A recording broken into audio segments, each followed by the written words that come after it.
මේ මොනාද රෙඩ්ස්බෙරි පීනට්ස් මේක කාටද හම්බෙලා තියෙන්නේ නූන්නානට අනේ නයි කයිද රෝස් පාන් කිව්වලු නූනු කයිද චොක්ලට් නූනුගේ පානීය දාලා නූනුගේ අම්මා තමයි මේක කන්නේ ඔව් නූනුගේ අම්මට චොක්ලට් එකක් ලැබිලා thank you නූන්නානා නූනු නානා තමයි අම්මගේ වැලන්ටයින් කුමාරයා yes my darling නූනු my son my කුක්කුෂනා ඔව් වැලන්ටයින් කියන්නේ අපි ආදරේ ප්‍රකාශ කිරීමනේ ඒක දරුවන්ටත් පුළුවන් අම්මට ආදරේ ප්‍රකාශ කරන්න. ඉතින් මේ මගේ නූනු නානා මට ගෙනල්ලා thank you නානා නෝන නාන රුම් එකක් දෙමුනේ ඕම ඉන්නකෝ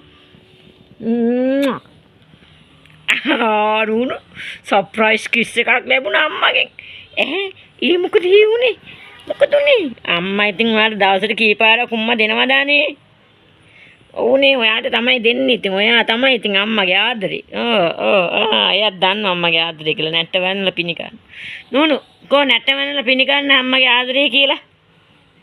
ඔය පොඩි නැට්ටක් වැනිලා හරියන්නේ නෑනේ. අයියෙන් වනන්නකො ටිකක්. කෝ නුන්නානා. අපේ නෝනු say mama I love you. මෙයා නෝනු say will you I love you. අයියෙන් නැට්ට වැනුවා. නෝනු මමට ආදරේ කියලා කිව්වා. හොඳ ළමයා. ඒත් වරනවා. හොඳ ළමයෙක් නෝන්නාන එනම් මේ. ඕ නෝනුට thank you. නෝනුට තෑගගෙන අපේට thank you. අන්න නෝනුත් කියන thank you කියලා කො. නැට්ටවන්නලා thank you පාරක්. කො නෝනුත් කො. ටක් ගාලා කියන්න. නැට්ටවන්නලා ඔන්න thank you කිව්වා. හරි එන අපේ වීඩියෝ බලන අයට thank you.